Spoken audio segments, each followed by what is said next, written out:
Pues bienvenidos y bienvenidas una vez más al podcast Inventando la Rueda de la Cátedra de Innovación UAM Asseco, y hoy vamos a hablar de la ley de startups. Tenemos a Agustín Baeza, que es experto en desarrollo de políticas públicas y consultor de asuntos públicos, ¿no? Bueno, que nos cuentas un poquito antes de empezar a hablar de la ley de startups, un poquito cómo has llegado en qué desarrollos de políticas has estado involucrado y cómo has llegado un poco a este mundo desde la economía. Bueno, lo primero, muchas gracias, Ana, y a todo vuestro equipo. Un placer estar aquí con vosotros y hablar de estas cosas, que es lo que nos gusta. Bueno, yo soy un caso raro porque yo soy un antiguo profesor de teoría económica que luego estuvo metido en política, trabajando en gobiernos y trabajando con ministros, alcaldes, y que lleva ya una década trabajando, ayudando a empresas tecnológicas y startups, sobre todo, a relacionarse con el entorno social, político, institucional, que digamos donde tienen muchas veces las empresas dificultades. Por eso, bueno, esto se llama asuntos públicos, y ahora pues trabajo con diferentes empresas como consultor de asuntos públicos, y es verdad que durante los 5 últimos años era el director de asuntos públicos de la Asociación Española de Startups. Por eso estamos aquí, entiendo. Eso es, vamos a hablar un poquito de que va a hacer justo un año desde que se aprobó esa ley de startups. Entonces, ¿nos podrías contar un poco cuáles son los objetivos o qué cambios ha introducido esta ley y cómo va a impactar o cómo está impactando ya en las empresas? Bueno, ahí lo primero que habría que decir es que hay una serie de ciertos consensos a nivel europeo y mundial sobre qué tiene que hacer un país para impulsar el desarrollo de startups tecnológicas, ¿no? Hay muchas, digamos, como muchas políticas concretas que cada país ha elegido, pero luego cada país tiene sus circunstancias a la hora de desarrollar esas políticas públicas, que era un poco lo que siempre planteábamos desde la Asociación Española de Startups. Lo que se hace, lo que sirve en Israel o en Alemania no tiene por qué servir en España o en Francia, porque los contextos socioeconómicos son diferentes. Y ahí nosotros planteamos hace ya 6 años que era necesario hacer una ley de impulso de las startups, que trabajara en 2 objetivos muy básicos. Uno, el reconocimiento de la singularidad de la startup como modelo empresarial. Una startup, bueno, que hay mucho, podríamos debatir mucho sobre ello, pero una startup cuando nace no es una empresa, es un proyecto que a lo mejor al cabo de unos años se acaba convirtiéndose en una empresa, además una empresa tecnológica de éxito. Por tanto, hay una singularidad que no aparecía muy bien recogida, vamos, en todas las leyes mercantiles españolas, por abreviar. Esto es mucho más largo de decirlo. Entonces pensamos que era el primer objetivo claro, era este, ¿no? Que un reconocimiento de esa singularidad, y luego que pudiera esa startup recoger las grandes como demandas que el ecosistema llevaba, digamos, identificando, el ecosistema de innovación, de emprendedores, de inversores, a lo largo de los años, y que muchas de ellas se traducían en políticas públicas o en elementos concretos que habían tenido bueno, pues significación en otros países. Y eso es un poco como el gran objetivo de la ley.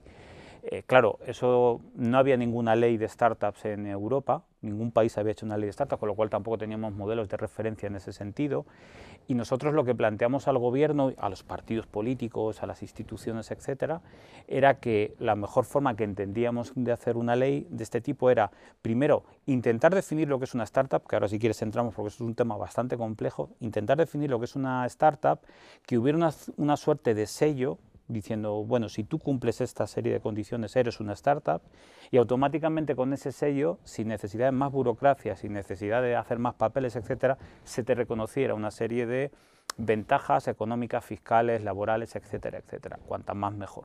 Esa era un poco la arquitectura del proyecto de ley, y eso es un poco lo que empezamos a plantear al conjunto de los partidos, porque hace 6 años cuando yo llegué a la Asociación Española de Startup, no todo el mundo en los ámbitos institucionales ni entendía lo que era una startup ni sus necesidades.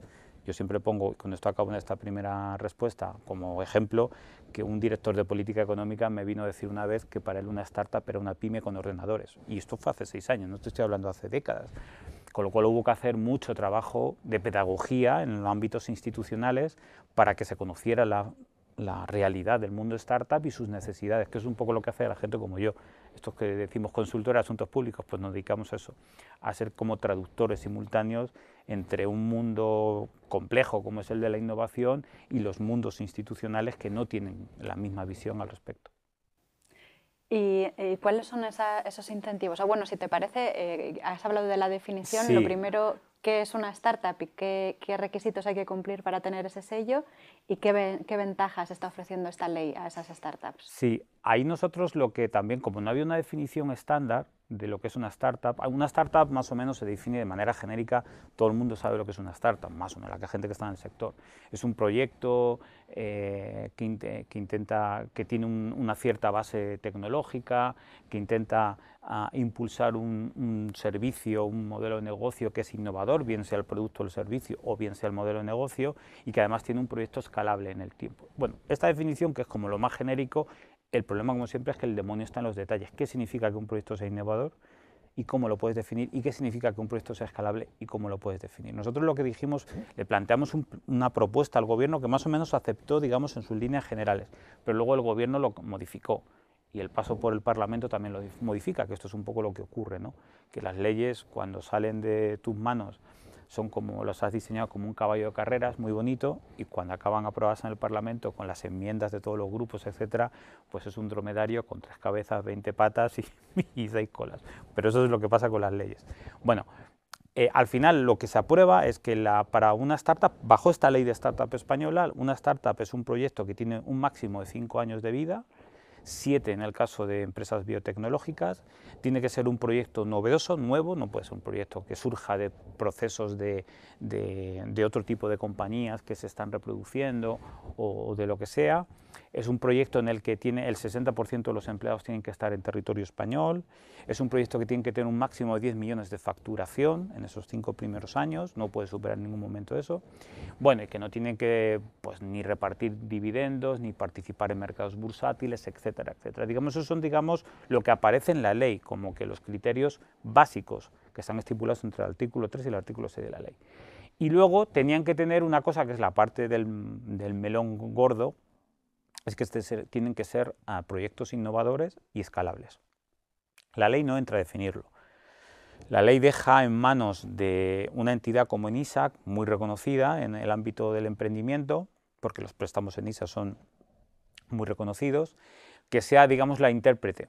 Esta empresa pública sea la intérprete de lo que significa un proyecto escalable y qué significa un proyecto innovador. De hecho, la ley se aprobó en diciembre, pero la ley mandataba al Gobierno a elaborar una orden ministerial entre 3 ministerios, Economía, Ciencia, Innovación e Industria, que determinara los criterios que iba a utilizar ENISA para definir qué era un proyecto escalable y qué era un proyecto innovador. Esto es un poco largo de contar y no me enrollo, pero básicamente está en manos de ENISA. ¿ENISA qué es lo que está haciendo?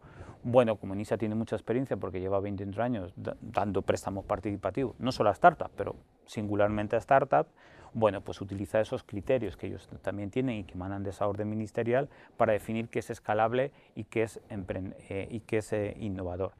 Una vez que ENISA te certifica tu condición de startup, que cumple por un lado lo que te dice la ley y lo que dice la orden ministerial respecto a la innovación y a la escalabilidad, entonces tú ya tienes un sello y con ese sello te es de aplicación el conjunto de las políticas, que son de muy diversa índole.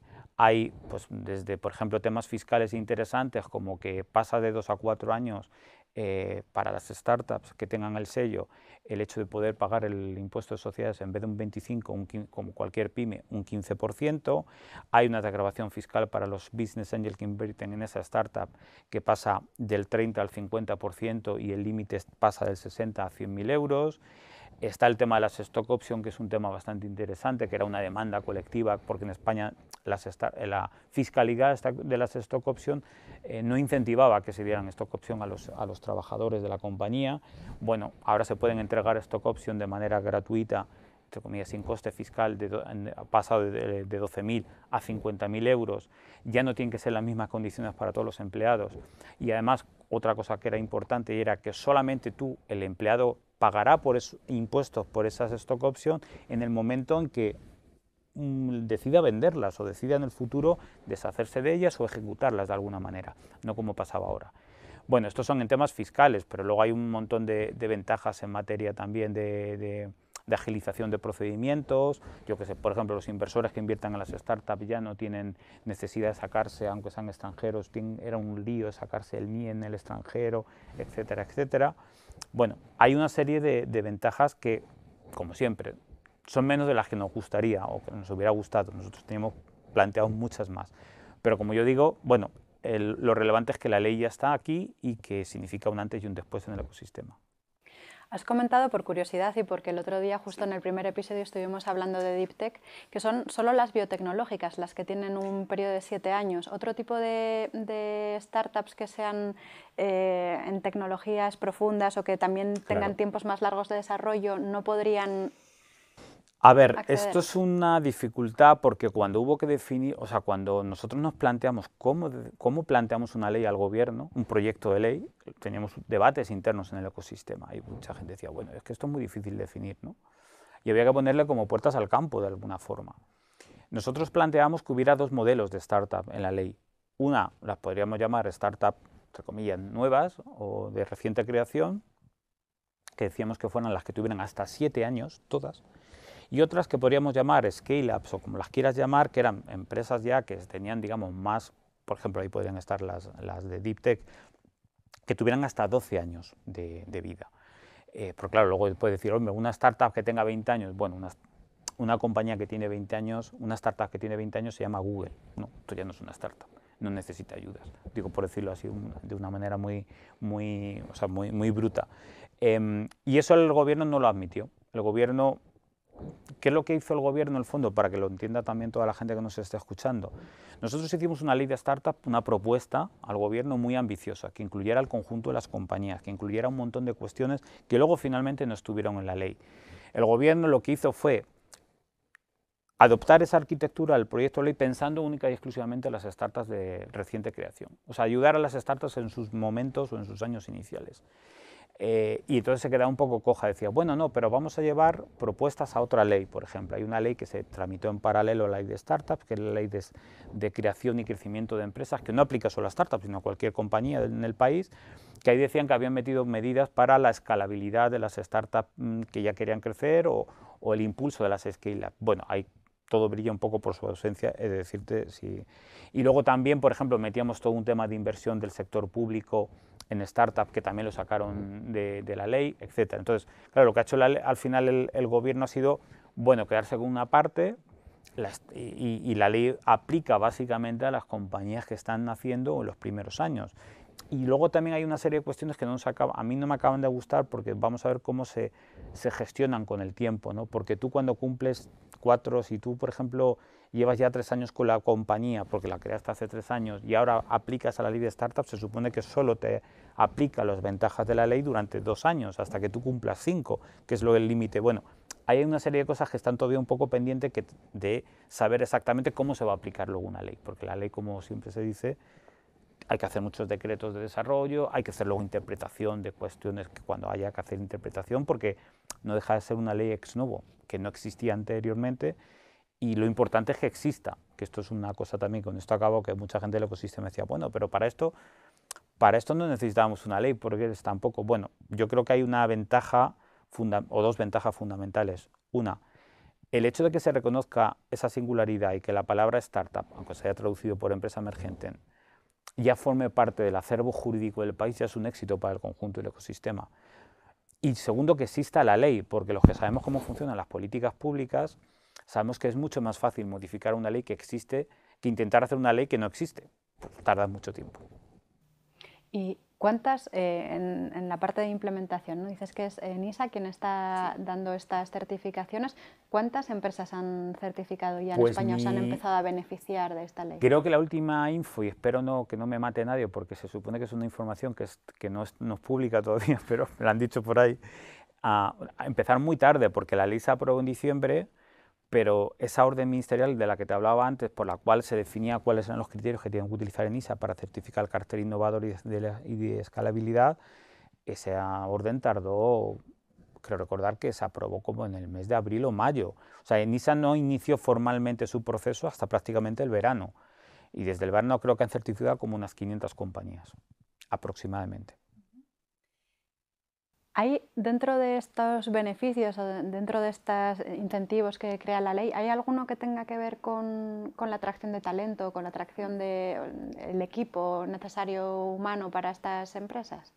Sí, de hecho, esto nosotros cuando hicimos el proyecto de ley, lógicamente identificamos las medidas que tenían que aparecer en la ley. Se supone cuáles eran las palancas que activaban determinados objetivos intermedios de la ley.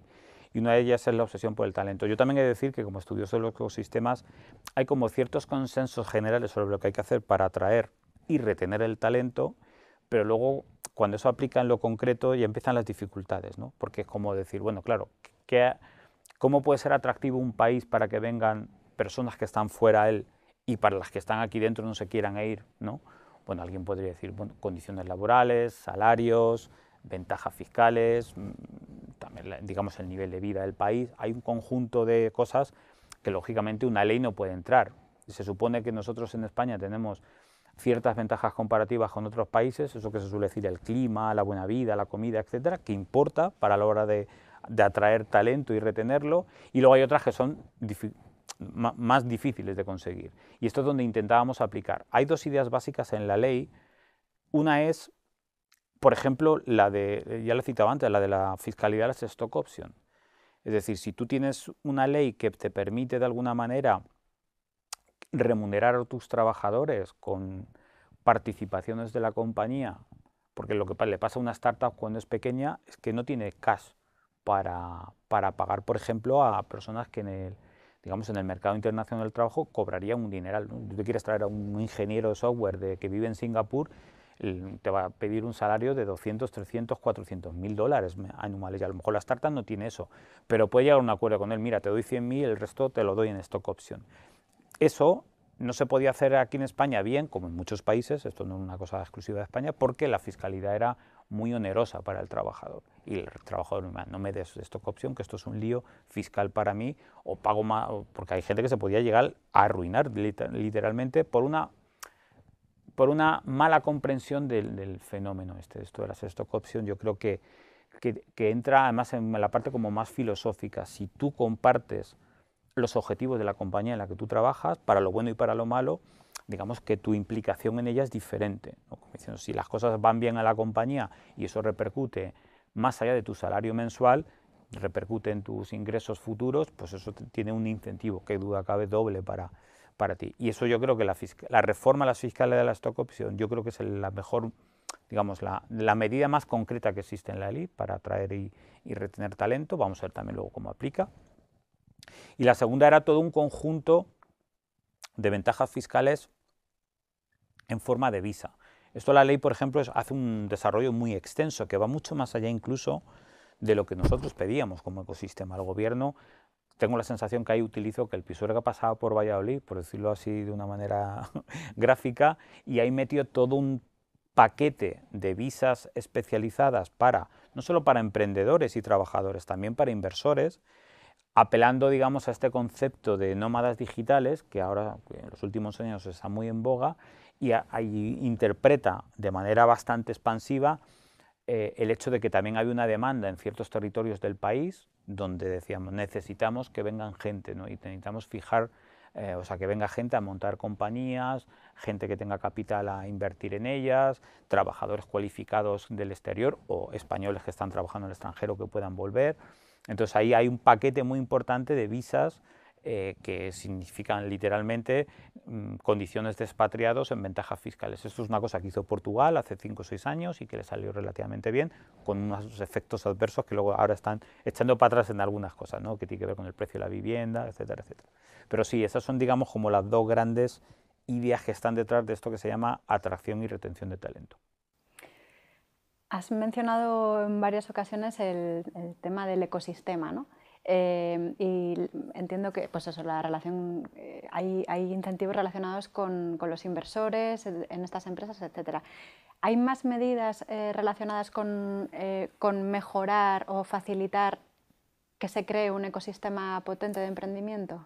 Ahí la ley es un poco coja. Hay mucha declaración general de buenas intenciones que van en la buena dirección, pero digamos, medidas articuladas y concretas, ¿no? Se habla, por ejemplo, sí que el gobierno va a crear una cosa que se llamaba ONE, que era Oficina Nacional de Emprendimiento, que iba a publicar un gigantesco portal web donde estuvieran, digamos, todos los actores y todas las medidas, todo lo que existe en el ecosistema, para que fuera. Esto lo hicieron en Portugal, es una copia de lo que se hizo en Portugal.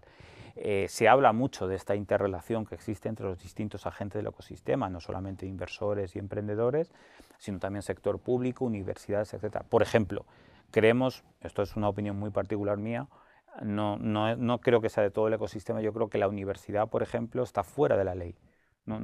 Esto tiene que ver también con peleas entre ministerios. El Ministerio de Ciencia e Innovación, que no era el que, digamos, el que pilotaba la ley, era el Ministerio de Economía. Entonces el Ministerio de Ciencia e Innovación, bueno, pues no quería que se metieran mucho los temas de universidad, ¿no? Por aquello también de las oficinas de transferencia, etcétera, etcétera, que es un tema, como tú sabes, que eres universitaria, complejo. Pero es verdad que hay un pequeño agujero, ¿no? Digamos, el mundo de la startup, o la spin-off universitaria no está reflejado. De hecho, lo único que aparece en la ley, que sí que aparte yo nunca sé de dónde vino esta idea, todavía la estoy investigando porque no fue nuestra, se crea una cosa que se llama startup de estudiantes.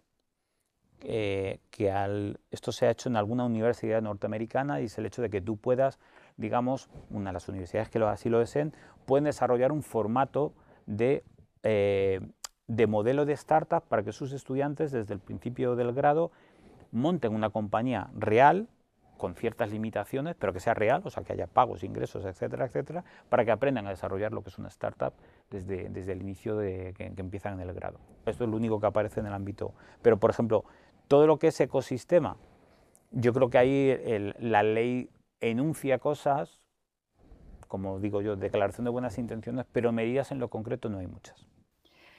Vale. Has comentado que el crear una ley es como el primer paso y un paso muy importante que facilita que luego puedan introducirse mejoras, etcétera. En ese sentido, bueno, dos preguntas. ¿Ha habido desde la creación de la ley de startups en España algún otro país en la Unión Europea que haya avanzado en una dirección parecida? ¿Y en qué ámbitos crees tú o consideras que deberían introducirse esos avances o esas mejoras a la ley o qué queda pendiente desde tu perspectiva? Vale, intento resumirlo, porque sí ha habido países que, de hecho, además yo creo que creo que se ha cometido un error por parte del gobierno y del ecosistema, lo digo así abiertamente, porque esta ley tiene un fuerte componente simbólico. La gente pragmática dirá, bueno, esto no sirve para mucho, pero tenía un fuerte componente simbólico porque España de alguna manera ponía, digamos, oye, aquí tenemos una ley de startup. Te pongo un ejemplo. A mí, cuando iba a las reuniones de las asociaciones de startups europeas, me acuerdo que el presidente de la Asociación de Emprendedores de Dinamarca, que no es un país, o sea, que es un país bastante adelantado en estas cuestiones, me decía que teníamos que ir allí a convencer a su gobierno de que se aprobara una ley de startup, que ellos no se querían lo que habíamos aprobado en España, ¿no? Y había un desconocimiento, pero ¿habéis aprobado esto de verdad? Me decía, bueno, sí. Entonces, yo creo que ahí ese fuerte componente simbólico no se ha aprovechado, digamos, un poco en clave de marca país o como lo quieras llamar, impropio y también del propio ecosistema. Pero es verdad que, por ejemplo, me consta que en Portugal se utilizó de referencia a la ley de startup para avanzar en algo parecido a no es exactamente una ley, pero bueno, sí, algunas cuestiones que ellos habían avanzado mucho más sin ley. En Portugal habían hecho ya cambios hace 5 o 6 años, pero digamos había ciertas cosas que querían cambiar en el ecosistema y en la presión que hicieron al gobierno utilizaron, digamos, de excusa la ley española para decir, mira lo que han hecho en España, etc. Me consta que en Dinamarca también lo han hecho y me consta que en Alemania, por ejemplo, acaban de anunciar un impulso muy grande a todo lo que tiene que ver con la reforma, la fiscalidad, las stock options y las inversiones y ventajas para inversores, y han utilizado también la ley española un poco como referencia. O sea, sí que ha marcado camino incluso, aunque no fuera, porque es verdad que es pionera en el sentido que no había ninguna ley, digamos, específica como norma, y es algo raro porque en el fondo, si tú te paras a pensarlo, muchas políticas públicas que se han hecho en otros países están contempladas como medidas concretas, pero no están, digamos, articuladas en un proyecto de ley. Y con eso paso a la segunda pregunta.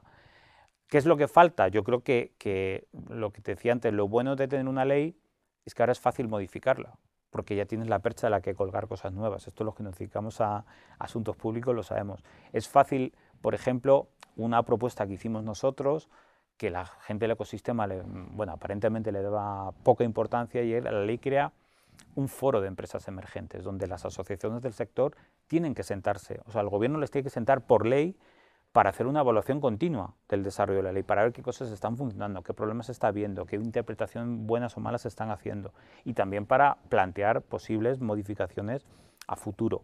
Y ese es el espacio donde se puede, digamos, hacer este tipo de cuestiones. ¿Qué cosas quedarían? Yo creo que hay que ampliar lo que el gobierno no se atrevió, no quiso, no lo entendió de esa así.